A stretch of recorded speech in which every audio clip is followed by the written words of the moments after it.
Good morning, my dear children. I am really glad to see you all once again in this online class. Are you all happy today? Good. Have you all had your breakfast? Fine. Well, Arjun, tell me, what did you have for a breakfast today? Puttu. Very good. Well, Anjana, tell me, what do you have for a breakfast today? Chapati. Fine. Very good. What did you learn in the online class yesterday? You learned chemistry. Very good. You learned chemistry yesterday. Okay. Here this word you refers to the students. So I am going to replace this word with students. Right? Students learned chemistry yesterday. Okay. Very good. Who taught you chemistry? Who is your chemistry teacher? Prashant sir. Very good. Prashant sir is the teacher.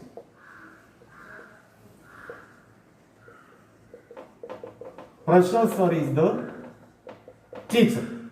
Okay. Very good. Let me ask you one thing. Where from do you watch the online class? Where from do you watch the online class?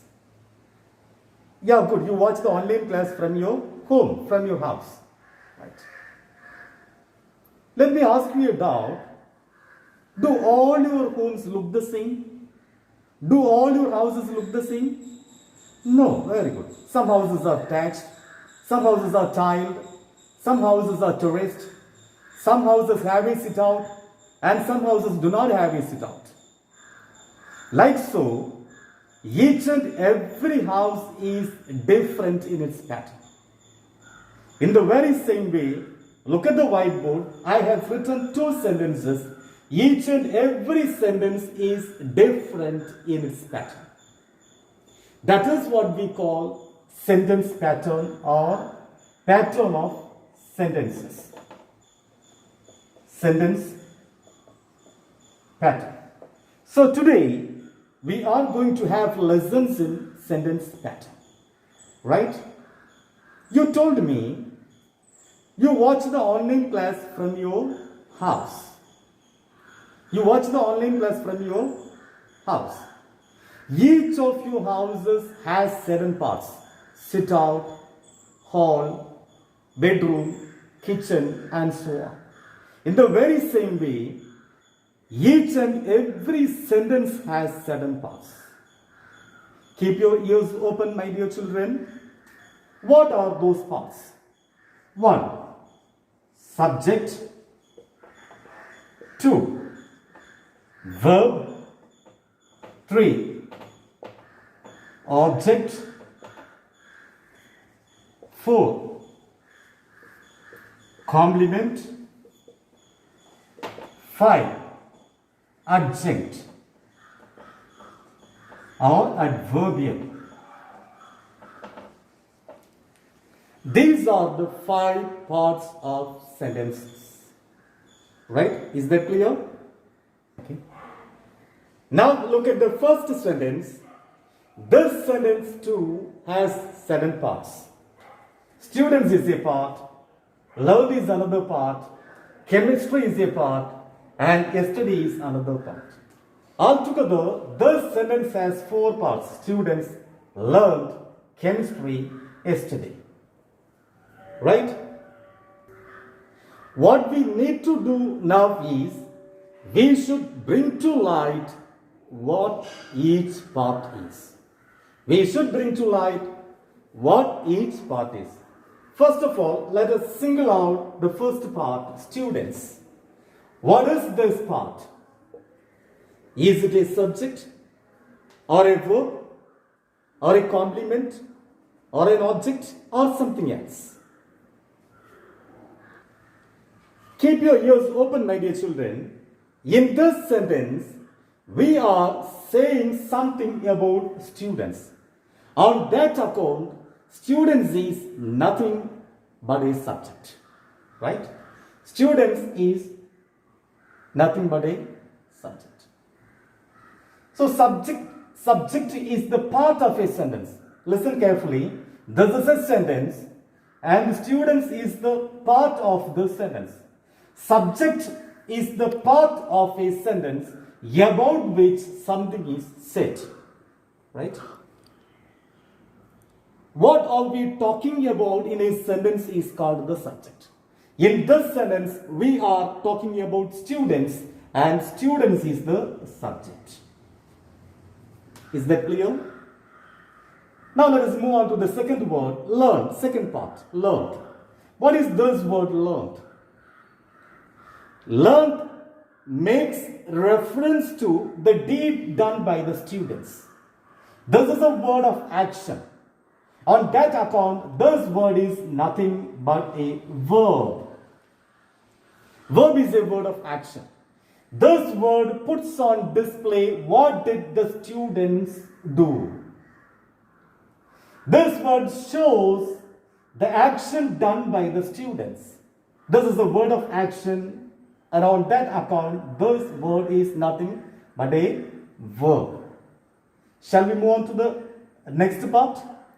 Good, chemistry. The third part is chemistry. What is this part? We have no knowledge of this part, and we are clueless too.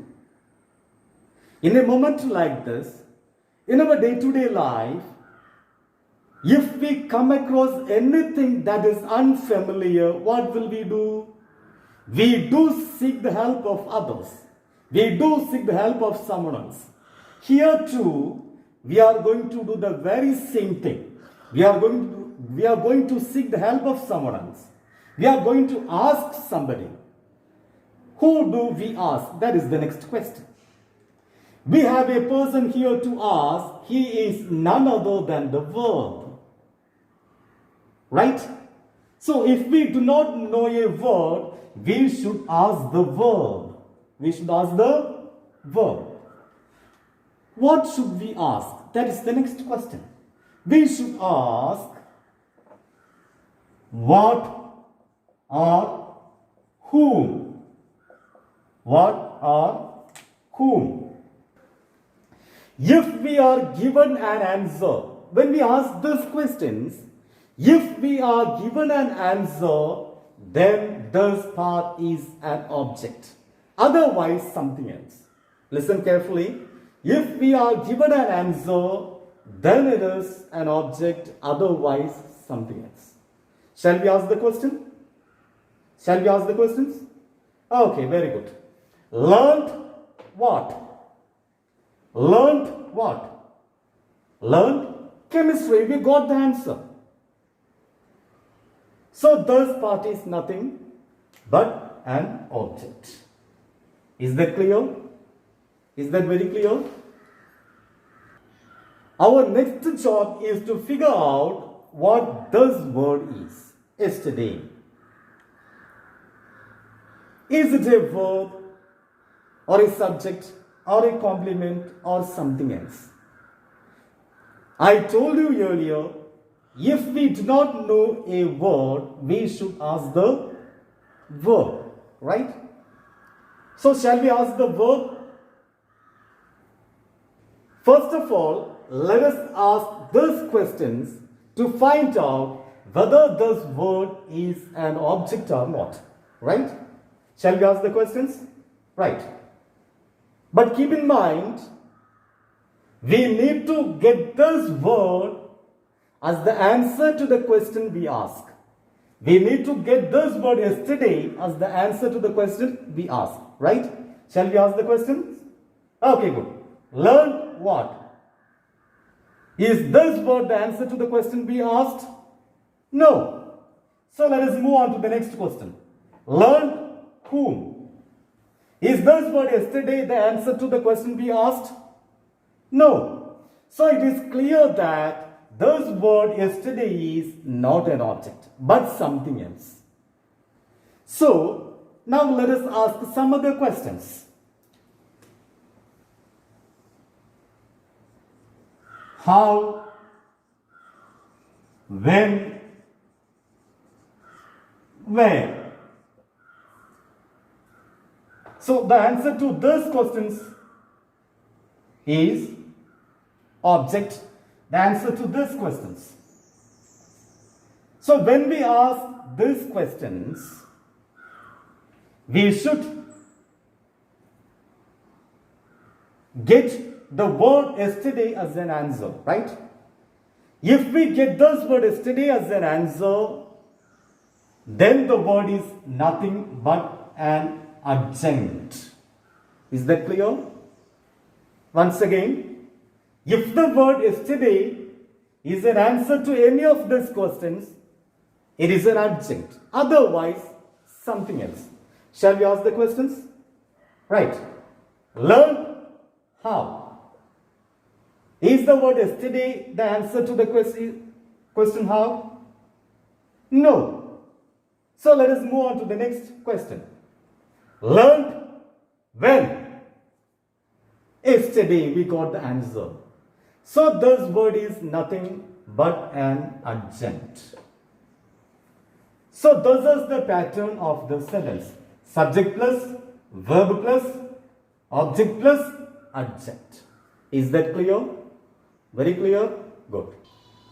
Shall we work out one more example? Good. This morning,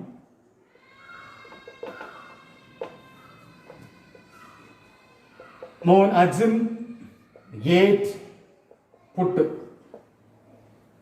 Ajit ate puttu. Very good. So this sentence also has 7 parts. This morning is a part, Arjun is another part, ate is another part, and put is another part. Right? Now what is this part, this morning? First of all, listen carefully. What are we talking about in this sentence? Or who are we talking about in this sentence? We are talking about Arjun in this sentence. In this sentence, we are saying something about Arjun. So Arjun is the subject, right? So what is the action done by Arjun? What did Arjun do? Arjun ate. Ate is the action. So that is nothing but a verb. Then what is the next part? I have already told you, if we do not know a word, we should ask verb. First of all, let us ask these questions to find out whether this word is an object or not. Right? Shall we ask the questions? Good. Ate what? Ate put. We got the answer. So the word put is nothing but an object. Another part is here. This morning. What is this part? Again, let us ask the verb. First of all, let us ask these questions to find out whether this part is an object or not. Right? Keep in mind, we should get this word, this part, as the answer to the question we ask. Right? Shall we ask the question? Right. Yet, what? Is this part the answer to the question we asked? No. So let us move on to the next question. Yet, whom? Is this part the answer to the question we asked? No. So it is clear that this part is not an object. Now let us move on to the next set of questions. Yet, how? Is this part the answer to the question we asked? No. So let us pass on to the next question. Yet, when? This morning we got the answer. So this part is nothing but an adjunct. So the pattern of this sentence is adjunct plus subject plus verb plus object. Is that clear? Very clear? Very good. Now shall we move on to the second sentence? Good. The second sentence we have written is Prashant sir is the teacher. Right, good. This sentence too has 7 parts. Prashant sir is a part, is another part, the teacher is another part. Altogether, this sentence has 3 parts. So, what are we talking about in this sentence? We are saying something about Prashansa. We are talking about Prashansa. So, Prashansa is the subject here. And what is this part is? Is nothing but a verb. Is the verb here. Is not a word of action, but it is a verb here. We have already learned in parts of speech, a verb is a word which denotes an action or state of being of the subject. Here this word denotes the state of the subject Prashansa. So this word is a verb. On top of it, this word is a be verb. What is a be verb? Don't you know be verbs? Am, is, are, was, and where are be verbs. We cannot ask any of these questions with a be verb. We are supposed to ask these questions only with words of action. Right? That being the case, if we cannot ask any of these questions, or the questions asked are not answered, then the part that follows the be verb is nothing but a complement. Nothing but complement. Is that clear? Once again, we cannot ask any of these questions with this verb because this verb is not a word of action. Right?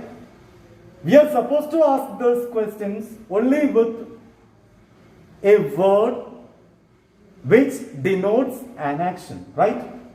That being the case, if we cannot ask any of these questions, or if the questions asked are not answered, then the part is nothing but a complement. Is that clear? Very clear? Good. Shall we work out one more sentence? Good. Manu gave Shinu a flower. Manu gave Shinu a flower. So this sentence has certain parts. Manu is a part, gave is another part, Shinu is a part, and flower is another part. Altogether, 4 parts are there. So what are we talking about in this sentence? Or who are we talking about in this sentence? We are talking about Manu, and so Manu is the subject. Right? What is the action done by Manu? What did Manu do? Manu gave. Gave is the action done by Manu.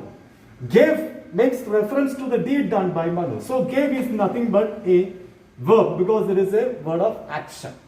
Right. Then what is Shinu? Let us ask verb. Let us ask the verb. First of all, let us ask these questions to find out whether this word is an object or not. Gave whom? Gave whom? Gave Shinu. We got the answer. So this word is nothing but an object. Our next job is to figure out what this part is. Again, let us ask the verb. First of all, let us ask these questions to find out whether this part is an object or not. Okay, shall we ask the questions? Good. Gave what? Gave a flower. We got the answer. So that word is nothing but an object. Subject. So the pattern of this sentence is subject plus verb plus object plus object. This sentence has 2 objects. In this case, one is the direct object and the other is the indirect object. One is the direct object and the other is the indirect object. What we need to do now is, we should find out which one of the two is the direct object and which one is the indirect object. Don't worry, I will tell you an easy way to find it out. The answer to the question what is the direct object. The answer to the question whom is the indirect object. So the answer to the question what is the direct object and the answer to the question whom is the indirect object. Indirect object. Is that clear? So here flower is the answer to the question what. So flower is the direct object, so we should put D in front of O. Right? And the answer to the question whom is the indirect object, and we should put I before the letter O. Is that clear? Is that clear? Very clear? So the ways to find out the pattern of sentences. Is that clear, my dear children? Very good. That's all for today. So if you have any doubt, just give me a call. My number is there in your WhatsApp group. Thank you so much. Thank you.